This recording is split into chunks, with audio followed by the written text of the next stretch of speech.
बोलो सदगुरु महाराज की जय। सदगुरु मणिराम महाराज की जय। सदगुरु जगदीश राम महाराज की जय। सभा नानी से पण भजन આપણે ભજનમાં બેઠા છીએ એટલે જેનો નાસ્તો થાય પ્રભુ એટલે જેનો નાદ કરો કારણ કે આપણે એક આ સત્સંગ સદા જ્ઞાની મહાપુરુષો ઉપસ્થિત છે સારા એવા કલાકાર ભજનિક પણ ઉપસ્થિત છે અહીંયા એટલે આપણે ભજનમાં બેઠા છીએ એટલે જેનો નાદ તો ખરેખર થવો જ જોઈએ આપણે। બોલો સદગુરુ નિરાત મહારાજ की जय। हरि गुरु शांत की जय। खूब सरस 16 ગામની પાવન ધરા ઉપર દર મહિનાની બીજી તારીખે આપણે બધા જ જાણીતા એવા પૂજ્ય જગદીશરામ બાપુ અહીંયા અમે તો મઢુલીથી નામથી ઓળખીએ અને જગદીશરામ બાપુનો આપણે અમારો ઘણો એવો સારો મેળ આવી ગયો છે। અહીંયા જ્ઞાન ગાદીના દીપાવલી અમારા ખૂબ દેવનીરામ દેશકીન્દ્ર નામ એવા અમારા બલજીરામ બાપુ પધાર્યા। કનુરામ મહારાજ બોરીસણાથી, નટરામ મહારાજ રાણીપથી, નામી અનામી સંતો દરેક પધાર્યા છીએ। એટલે અહીંયા આર્ય સત્સંગ સભા, જ્ઞાન સભા, ભજન જે આપણે સંબોધન કરવું હોય કરો સાહેબ, પણ મૂળ અહીંયા તત્વ રહેલું છે સદગુરુ પરમાત્માનું।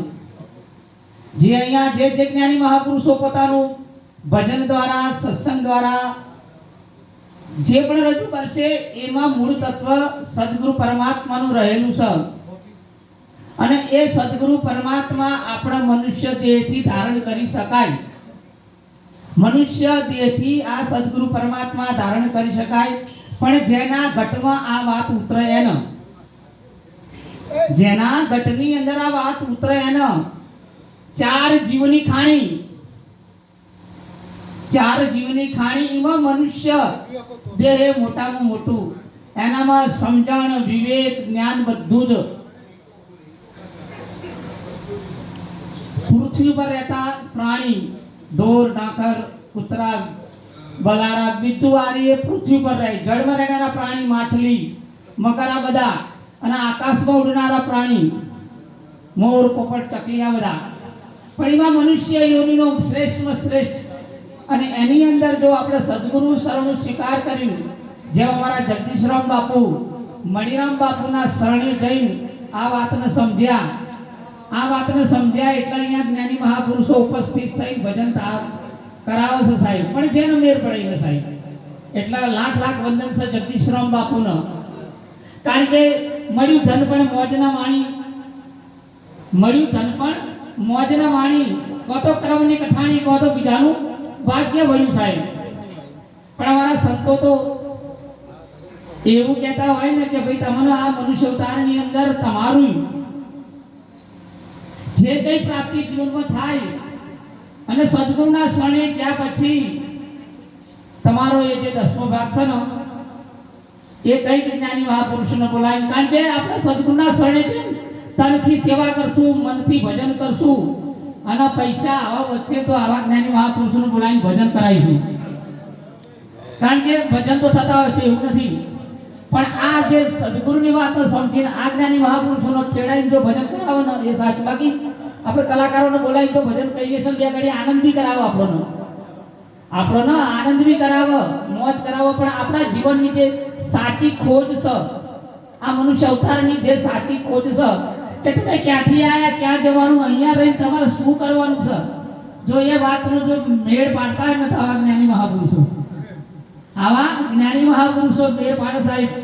બાકી તો બધી વાતો સાહેબ, કારણ કે સારો કંઠ આવ્યો તો તમે ગાઈ શકો, સારું તમારું ઉસ્તાદી હોય તો તમે તબલા વગાડો, બધું જ કરી શકો, પણ સદગુરુની પ્રાપ્તિ જો કરવી હોય ને તો જ્ઞાની મહાપુરુષો જઈને જોડે જ કરવી પડે સાહેબ। એટલે ઉપસ્થિત જ્ઞાની મહાપુરુષો ખૂબ છે, મારા બલજીરામ મહારાજ પણ છે, અહીંયા નટરામ મહારાજ છે, એટલે આદેશ છે પાણી બોલવા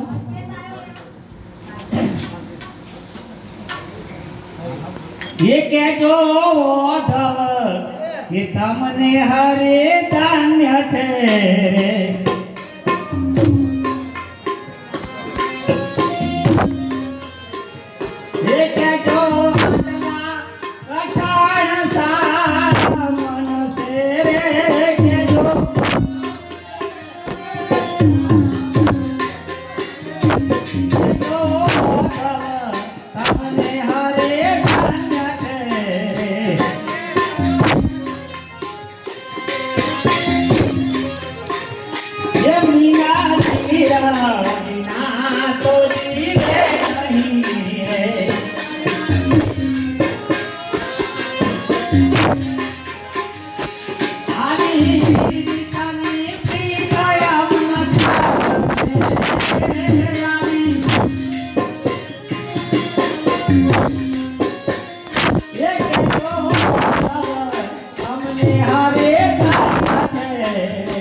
ખૂબ જ્ઞાની મહાપુરુષો ઉપસ્થિત છે, દરેકનો આપણે લાભ લેવો છે.